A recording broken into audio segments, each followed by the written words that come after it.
Hi, I'm Justin Waldman, Associate Artistic Director at The Globe. Welcome to tonight's Vicki and Carl Zeiger Insight Seminar for Mala. We are so excited to have with us tonight the director of Mala, David Dower.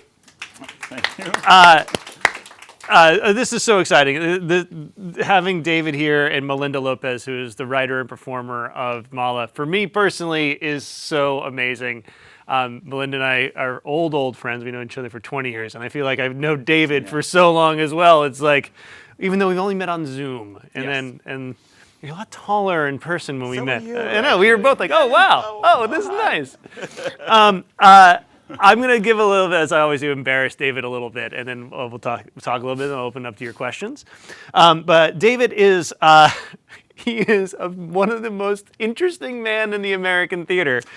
He is a director, a producer, an arts administrator, a founder, and he speaks Spanish. So I'm just fascinated by this man and his career. I really want to geek out about some really arcane knowledge on him, but I'm going to try to make it more interesting for everybody. But as a director, he's worked at the Arena Stage, Arts Emerson, Berkeley Rep, the Huntington Theater, the Magic Theater, Marin Theater, and many others. He's worked in the Bay Area for dozens of years, if not more. As a producer, he worked on the Broadway productions of the Tony and Pulitzer Prize winning Next to Normal, the Tony winning revival of Who's Afraid of Virginia Woolf, and the Tony winning 33 Variations. So he's been adjacent to a lot of Tony Awards. And as an arts administrator, he served as, this is where I get really excited.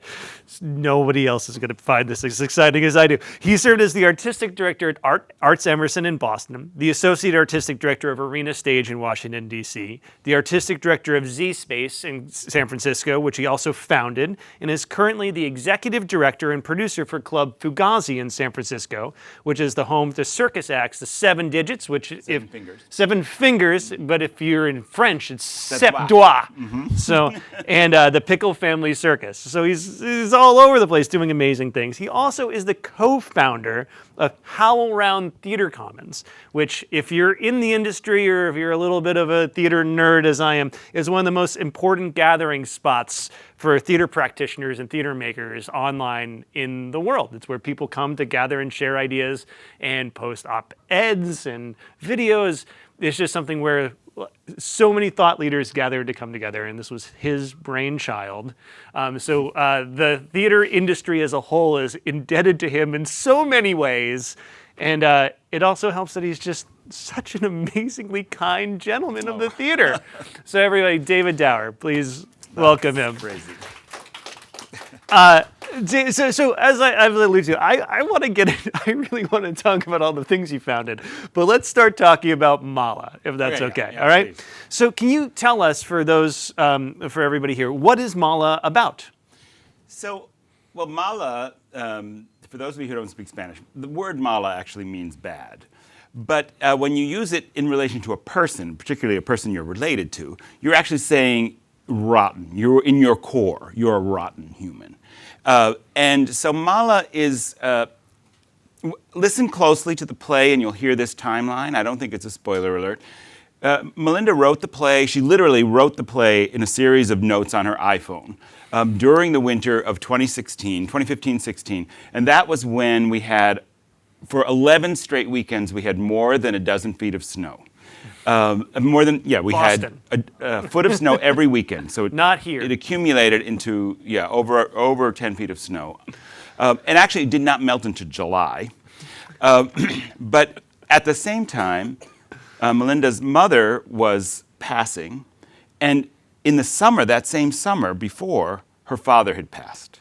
And so you have a woman in this kind of locked in your house in this incredibly bleak circumstance, taking care of her mother, not having had time to grieve her father. And Melinda is funny. She's one of the very funniest people you'll meet. It's a dark sense of humor, but she saved her own sanity by stacking notes about how crazy this is that I am taking care of my 92-year-old mother at this point, having had no time to talk about with anybody about my father, and this endless winter. So that's what Mala is about the kind of chaos that descends when you are caretaking and you're also the mother of a teenager. simultaneously, and you are in this epic bleakness of 10 feet, 12 feet of snow, and you are a funny person. So that's kind of where this originates from. Melinda is she's first generation, born in the U.S. to Cuban parents, and so it also has this kind of the rhythms are very Latinx, and I'm so delighted. You guys who support this theater, this is the first and only time I have ever had an opportunity in the U.S. to rehearse a play in a room where everyone was bilingual, and where we are actually rehearsing both in Spanish and in English, and where the play will actually be performed in both Spanish and English. This is an extraordinary thing that the theater has done, and and I'm so honored to be asked to be part of that. I'm just delighted. My whole career I've waited for this. Theaters to grow up this way. The other night, we've been thinking about it for so long and putting it all together, but the other night after the dress, I'm a tangent, sorry, because it was so moving to me. We did the dress rehearsal where we took pictures of Melinda doing the show, and then afterwards we were taking pictures of Yadira, who was going to perform the show in Spanish. And then all of a sudden the room just started doing the work in Spanish. She was doing the play in Spanish, the assistant director was speaking Spanish, Dave was speaking Spanish, the stage manager was speaking Spanish, giving her all the notes, and the woman running the photo call was doing it in Spanish. And it was like we were at a photo call, and everything was the same, except people were conversing in their native tongue, and it was really, truly beautiful. And for the assistant director and the stage manager and Yadi, who'll be playing Mala in the Spanish language, it's the first time they've been able to do theater in their native language. So it's a real gift that they've given this. We're overjoyed. It's fantastic. Yeah. So I guess back to what you were talking about, because one of the things that endeared me so much to this play, not only because of Melinda and you, but the idea that thinking about grief, how could it be so joyful? I find leaving this play, I'm filled with joy, which is the antithesis of what we're speaking about. But the way that she addresses these concerns is about finding the beauty in life. Yeah, well, I think that the sense of joy is really a sense of relief that someone's saying the truth. And it's, for many people, and some of you probably have lived this, it is the truth, and we don't speak of it.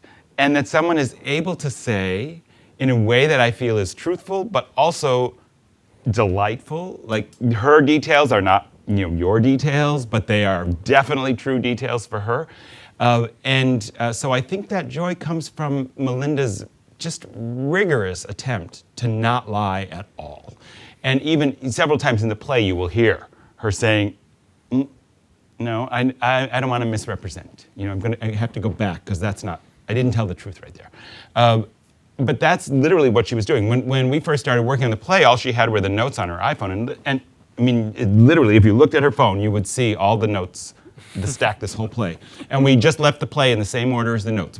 There's nothing about the play that was created in reflection, right? So even at the end of this play, spoiler alert, the mother hasn't passed. You're not witnessing the death of her mother or the aftermath of the death of her mother. You're witnessing the daughter's caretaking of her mother. And so all of those notes are just how we structured this play, and just the rigorous sense of wanting to put those together, theater be damned, put them together in a way that told the truth at every turn. So every time we found a shortcut for theater, it was like, no, got to go back. That's theater. This is we're doing something that's truth-telling. And I just don't think I think most of the time you would get a story like this, it would be from a perspective of it happened and I've lived through it and now I'm here to tell you.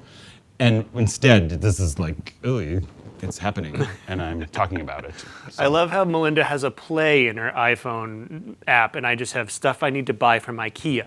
Yeah, but well, some of that, as you'll see, some of it is the stuff you got to buy from CVS, because that's that's what you write when this all happening. So how did you and Melinda get connected? And you talked a little bit about what the state of the piece was, and then what was the process of putting it back and putting it together? So this actually touches on a couple of the things that you said in the introduction. One of the things about HowlRound, we have over the years, and it's a little over 10 years now that HowlRound has been going, we've had the tremendous support of the Mellon Foundation. And the Mellon Foundation, because one of the things we were trying to do was change the state of, change the power relationship between playwrights and theaters, and also change the economics of the lives for playwrights. That was an early project. And Mellon created this playwright residency program where playwrights were embedded in theaters around the country, and they had 3 years of salary, and actually it was renewed, so they each had 6 years, and they had health care, and their only job was to write. And that was just like changed the game. Melinda was the Huntington's resident playwright, and so we were HowlRound was the administrator of we administered that program. But also, in the meanwhile, I had moved to Boston from Arena Stage to take over Arts Emerson. And so Melinda was right there, and everybody in that program had access to Arts Emerson for a week to 2 weeks of residency every year on whatever they were working on, so they could get away from their home institution and write whatever they were doing. So for Melinda, that was just like across the street. But she came with this play that was all in pieces, and I mean literally just notes. And because she was the resident playwright at the Huntington, and the play was so intimate and like exposed, she didn't feel like she wanted to bring that part of the process to her home theater, because it was just exposed, and she just didn't know what it was. And so we started working on it together at Arts Emerson, and I started working with her right away on that. She hadn't quite finished it yet. And then the Huntington being their resident theater, and one of the things you'll learn about Lord Theaters, or maybe you already know, our process is very slow. It's very hard to get from, I wrote this draft, to opening night. That's sometimes years. A musical is a decade, right, sometimes.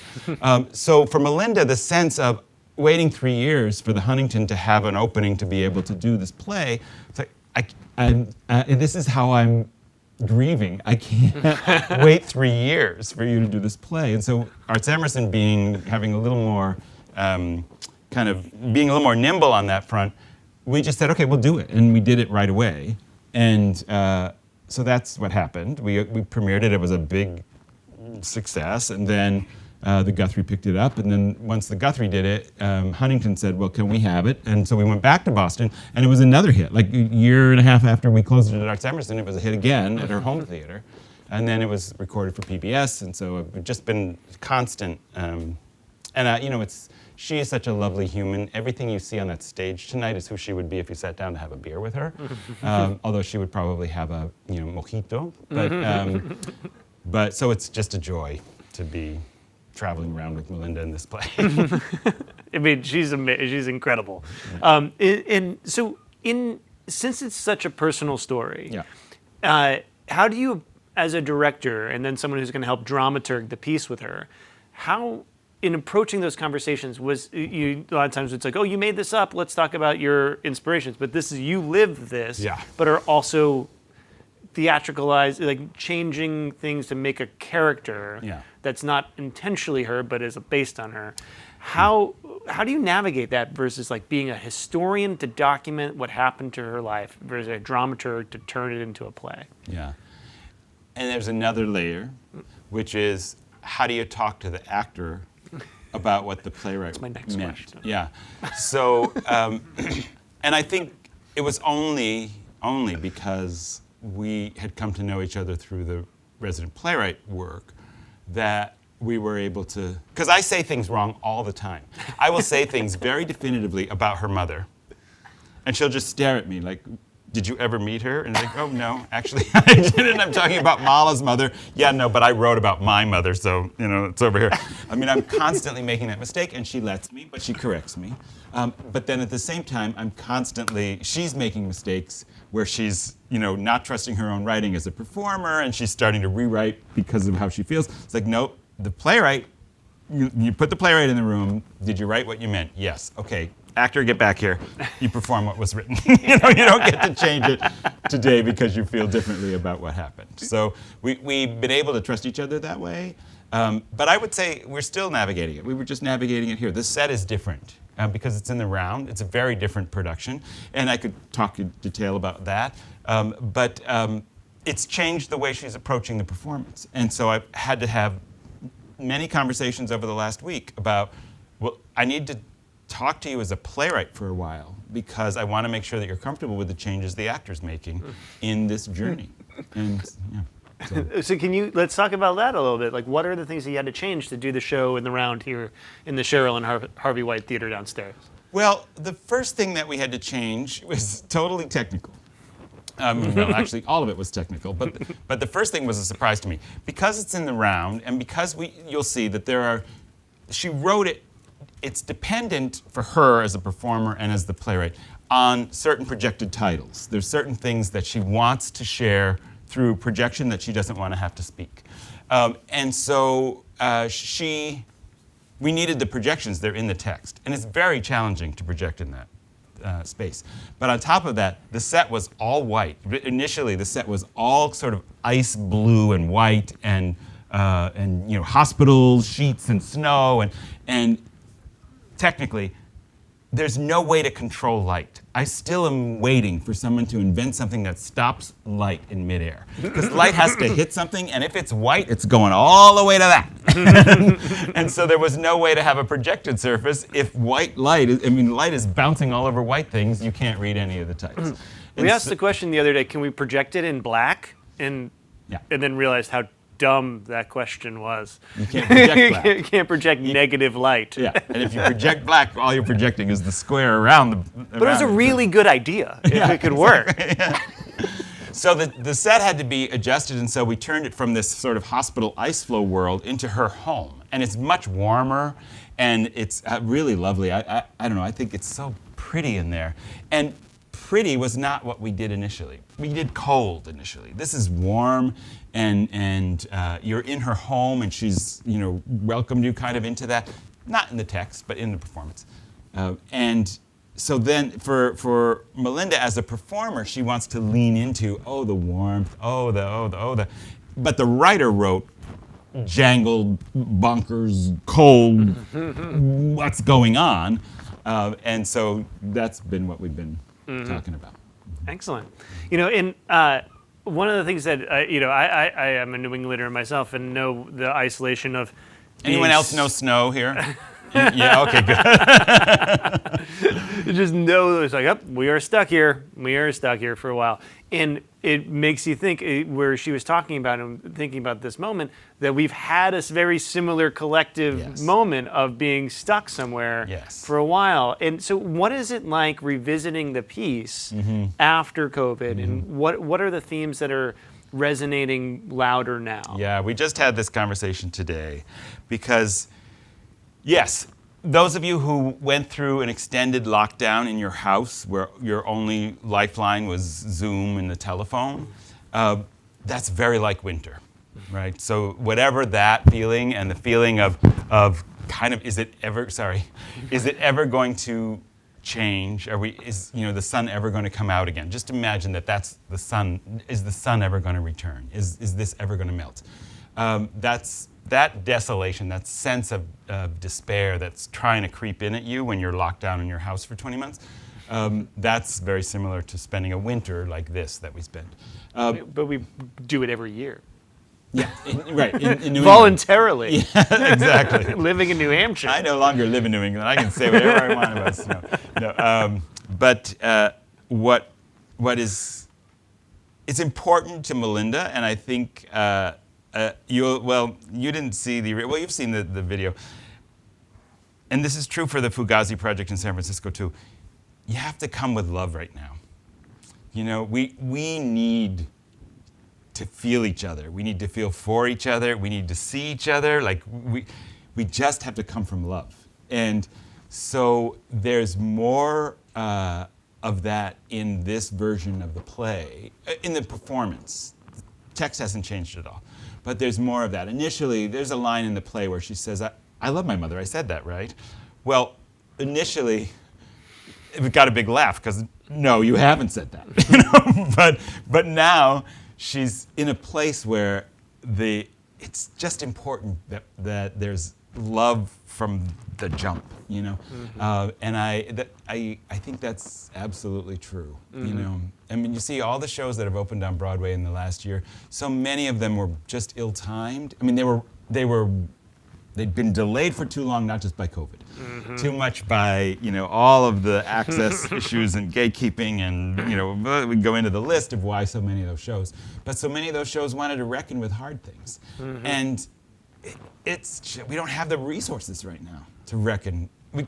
It's enough to sit next to a stranger in the room. I mean, that's as close as we can get right now. So Indeed. And I think that's why it feels so cathartic in a way, like that you see this, going through something that's this difficult, they're still, she's together. Yeah. You know? Yeah, and she's rooted in truth and love, you know. So. Okay, I want to talk a little bit. I want to talk about some of the things I'm interested in. So I'm sorry to tangent the conversation. You just have to ask me one question, and I could use the whole half hour. So okay, great. Just cut me off. So tell me a little bit about HowlRound. Like, how did HowlRound come to be, and like, why was it necessary, and what is the space that it's taking up now? Okay, so that's a question I'm going to answer about myself. Narcissist? No. I started in San Francisco. Well, I started in New York. We had a baby. We moved. And when I got to San Francisco, I realized I wasn't going to be able to make a living as an actor. It just wasn't possible to raise a family in San Francisco as an actor. This is in the late 80s. And so I started directing. And then from there, and all waiters and bartenders at the Zuni Cafe, if any of you ever go to San Francisco, we were called the Z Collective. And then from there, that company retired, and we opened this studio that was all about creating developmental opportunities for each of us as theater artists, whatever it was that we made, to develop our voice and our opportunities simultaneously. So to become stronger in what we made, and then to have better opportunities for what we made. And it was immediately obvious to me that there was just a moat around the institutions that had the resources for people who weren't already inside them. And so San Francisco artists were having trouble getting anywhere outside of San Francisco.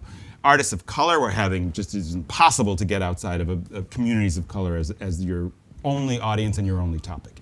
And so I came from San Francisco with this sense of frustration. I arrived at Arena, and the reason I went to Arena, which is in Washington, D.C., we were building a new building there. And so I had been focused on San Francisco artists, and the invitation at Arena was to do what I was doing for San Francisco, but to do it for the American theater. So when I got there, I was doing the exact same thing, trying to open the gates of opportunity. I wrote this it's now kind of influential kind of study called The Gates of Opportunity, where I went all around around the U.S. That was big. Around the U.S., looking at where opportunity was actually open and who was guarding those gates and what it was going to take to keep it healthy. And so they did that for the Mellon Foundation. So then I went to Arena and I started to build programs that were going to open the gates of opportunity for American artists. And one of the things that was missing was a way for artists to talk to each other that wasn't through the institution. And if you didn't have access to the institution, you weren't visible.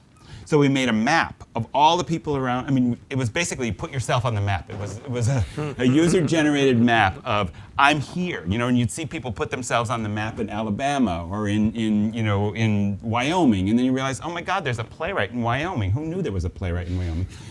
And you'd see all the connections between the artists and how there actually was an infrastructure that was bigger than the gatekeepers. And so that then turned into this concept of the commons. And we kind of created it as a commons resource, just like a pasture or the water or whatever. That these resources that are used to create the American theater are by and large nonprofit resources, which means they belong to the public. You have to create a public benefit. And so we were trying to open a space where the public benefit actually was, could be distributed without the permission of the institutions, which caused some challenges, as we were earlier discussing. But then that's what happened, and then it turned into a global commons. So once that was happening in the U.S., then we started to connect artists here with artists in other cultures and other countries. And so now it's a global commons. And then it does these programs, so like the huge initiative around playwrights that's gone on now for 10 years. And I think there are 19 resident writers right now, and they're just meeting again today. But that's what that's for. That was, it's a knowledge commons. It was about democratizing access, basically. You see why I'm geeking out. Does that even sound like anything? It's such insider talk. It's sort of like asking. Well, it's an amazing. I think what's so amazing about it is that that there are a lot of places that are still are realizing that this is something that you need to do now, and this is something that you were talking about 20 years ago, 10 years ago, and building these bridges and building these pathways. Yes. Then now everyone's like, well, how do we do it? You're like, we've been doing it. Yeah. There's been ways to do this. Yeah, one thing that yes. It is never fun to be the person out front of things like this, especially where there's a mindset of scarcity around resources and people feel like you're coming after theirs. Yeah. So I was never popular with certain institutions. But when I reflected back, or when We See You White American Theater happened, and almost all of those first 200 signers had some level of opportunity either with an institution I was involved with or with HowlRound, and I was not named as one of the people. It was like, aha, now the world is catching up, and I'm still seen, by the people that I've been trying to support. But I left my job as the artistic director of Arts Emerson specifically because I had been for 20 plus years trying to create opportunity for people of color to lead institutions, and now this institution existed, and it was healthy, and it was very significant, and I had a partner there, African-American man, brilliant man, and he was ready to take it on, and I just stepped aside, and a Native American came in for me, and now it's entirely led by people of color. That's fantastic. Yeah, it's like that was my effort, was to say, look, it can happen, and it's an international presenting organization that is led entirely by people of color. And can you talk a little bit about what Arts Emerson does? Because when I left Boston, it didn't exist, and now it is a juggernaut. It is somewhat. So it's part of Emerson College, and there are. It's right downtown. If any of you know Boston, it's in the Boston Theater District, right on Boston Common. They have. Let me just. It's hard. No, we. 7 theaters total, 4 of them that we programmed. Everything from 1,200 seats down to 100 seats. And it was focused on international theater. So we put the world on stage, and we put the world of Boston in the audience. And we made as much of an effort to make sure that the audience reflected the city of Boston as we did that the work on stage reflected the world. And I say this, and you can challenge Barry and Justin anytime you want to with this one. This is one of the ways in which I'm unpopular in the American theater. It's very popular, very common in producing institutions, including the ones that I have been involved with or created, where we say this. What's on stage is what matters. Like, that is what matters. What's on stage matters. Everything else is ancillary. For us at Arts Emerson, what's on stage is the prompt. What follows is the point. And so it's the conversation and the impact in the city and what changes are happening in the form for the artists and for the audience in the city based on the fact that we put this on stage. And so yes, you have to hit all of the marks. You have to hit the artistic marks. No one wants to see, half-baked theater, but you can't stop there. You have to actually make something that creates something besides itself. So that's what Arts Emerson does. It's fantastic. It's so great. I mean, it's weird to have not experienced it being a Bostonian in that way, because I left in 2008 before it even began. It's unbelievable if you saw that audience. And the audience is hilarious because we did this musical project with B.B. Winans. I don't know if any of you know B.B. Winans. The Winans family is like Motown of gospel music, major.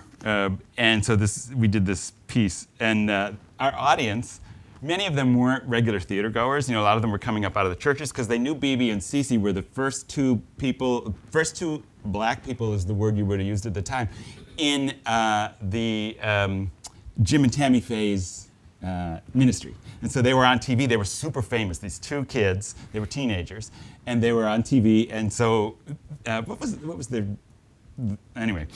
So it was Jim and Tammy Faye. And so all the people coming knew them from that. And that's not a normal theater-going audience, but they didn't really know how to be at the theater. So they were coming with their babies, and they were coming. At one point, a whole group showed up, and their bus had gotten caught in traffic, and they came in, and they all sat down. It was like 60 people, and then the bus driver came in with about 25 pizzas, and in the middle of the show, and he handed the boxes of pizza around because they had missed their lunch. What's going on?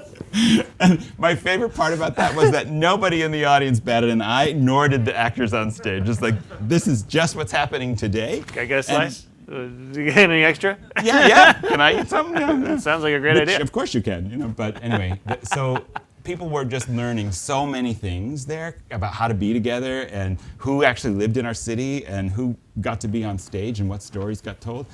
I just loved that. It was always a conversation. And what are you doing? So can you talk about what you're doing now? Yeah, now I do none of that. No, so I've known these people. So I am now the director of operations, U.S. operations for the Seven Fingers, and I run this club. Did any of you ever go to San Francisco and see Beach Blanket Babylon? Okay, so I now run the Club Fugazi, which is where Beach Blanket Babylon ran for 45 years. And we took it over and we renovated it and we put a circus show in there. It's a contemporary circus. It's a lot like Cirque du Soleil, but in a 300-seat theater with 9 incredible acrobats. And it's a love letter to the city of San Francisco. Talk about coming from love. This city is really struggling, particularly in perception more than it is in reality. But and so people just need to be reminded that San Francisco, as a myth, as a place, and as people's homes, matters. And why does it matter? And so this is just a love letter to the city, told as a Cirque du Soleil kind of event in a little tiny club. And you get to know all of the performers throughout the course of the night, and they all hang around with you and talk to you afterwards. And so if you come to San Francisco, please come to Fugazi. It's really fun. And it's super popular. I mean, I'm so delighted. We just had our 200th performance. We renovated it. We opened it in September. So we were like right in the teeth of the pandemic this whole time. And the audience in San Francisco has been keeping it alive just by sheer force of obstinacy. And you're going to have a show at ACT in the fall. Yeah, so then Seven Fingers will come to ACT in the fall. Seven Fingers is one of the 2 or 3 largest circus brands in the world. It was created by 7 acrobats who left Cirque du Soleil together, and 2 of them are San Francisco natives who made the show that I'm producing in Fugazi. But they make different shows. Each of them makes their own shows, and so this one that's coming through next is called Passengers, and it's from Shayna Carroll, who's one of the San Francisco natives. And then the next one coming after that is a circus version of Romeo and Juliet that focuses on all the sword fights. So it's just all the acrobatic, the sword fights and the dances out of Romeo and Juliet told as circus. That's amazing. Yeah. He's a fascinating individual, huh? Let me open it up to questions from everybody. Yes? If I understood correctly, Melinda is acting in the English version, and another actress is doing the Spanish version. What is the logic behind doing that? You know what is? Melinda is first generation Cuban. Anybody first generation here in this room of anything? Okay, so for most people of our age, if you were first generation, your parents didn't want you speaking your native language. And so Melinda grew up without Spanish other than whatever transpired between her and her parents. And so she's not confident as a performer of her own writing in Spanish. Between you and me, she could do it. But she just felt like, no, I want someone who's basically a native speaker to do it. And it's kind of great. And she's never seen anybody else do it. You should have seen her face. I wish we'd had a camera on her during that photo shoot, because she was just agog that someone else was doing this. And Yadi was just flying through the text in Spanish. But that's why. Yeah. And what's super cool too, just to add on to it, Yadira Carrera, who's doing the show in Spanish, is one of our MFA grads. She graduated from our MFA program, I think in 2018 or 2019, and she's also performed on the Globe for All tour that we send out into the communities. She was in A Winter's Tale when she graduated. So Mala also goes out, not only performs on the Cheryl and Harvey White stage in Spanish, where we added a week of performances, and we added 8 performances in Spanish sprinkled throughout the week. So like every performance of the week is done in Spanish at some point throughout the run. And then after it finishes, the show goes out on tour into the communities of San Diego, and it actually goes to Tijuana, and it will be performed both in English and Spanish on tour. Is it 2 completely different casts or just that one actor? It's a solo show anyway, so in that sense, both things are true. Yeah. All right. Indeed. Yes, sir. So to the end of there being 2 languages in the same show, can you talk about how it might resonate differently Yeah. from one language to another? Well, I'm very curious to see. I'll be back when Yadi starts her performances. It's such a culturally specific thing, and I think it's maybe an American thing, like almost exclusively an American thing. This whole notion of whether or not your parents should be put in a home or assisted living when they're needing more attention than you can give, and so that's part of the dilemma here for the daughter.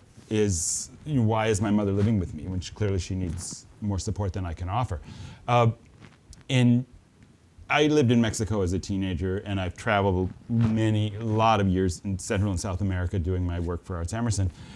I think the notion of a daughter who was even contemplating putting her mother into an assisted living program because she was tired or had no time, that's automatically Mala. You're automatically not the good daughter if you're even thinking about it. In some Latinx families, and so I think it will be different. I think Yadi is probably going to have to work a little harder to have a sense of the empathic transfer between the audience that's lived it and the performer that Melinda has benefited from in the U.S. Mm-hmm. That's what I think. I don't know that, but we'll find out. It'll be the first time, so we'll figure. Yeah. You said that Melinda was from a Cuban background. Is Yadi also from a Cuban background, and what is the accent? Yeah, no, Yadi's Puerto Rican, and so Yadi's Puerto Rican. Okay, so can we tell this story? Yeah. So the Spanish language script, and neither Melinda or I really paid deep attention to what the difference is initially. So the play Mala has been in English has been a very popular Audible book, and it deals with something so universal, and it deals with it in a smart and funny and truthful way. So it's not a surprise that that's been a big hit. But there was also a Spanish language translation, which has been a fairly decent hit as well, and that became the text for this. But it didn't occur to either of us that the Spanish Audible text is written to be heard, not performed.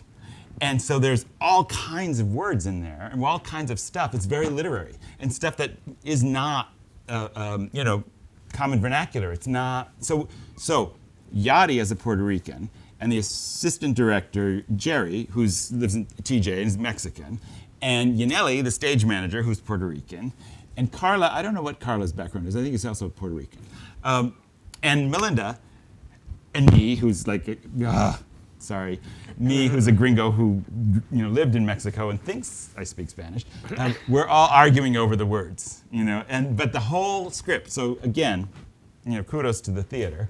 The theater's been willing to let us just take what was a translation that was written to be heard and put it in Yadi's voice. So it's going to be, Puerto Rico and Cuba are not that different in terms of the cultural sort of the pace and the sense of the world as islands, and but they're very different in accents. The Puerto Ricans are like they spit their consonants, and the Cubans barely use them. So it's going to be more Puerto Rican than Cuban in its in its performance, but I think that's going to make it a lot easier for I would imagine most people seeing it in Spanish here speak Mexican Spanish, which is also yet another thing, you know. so you need the consonants, and go to Puerto Rico for the consonants.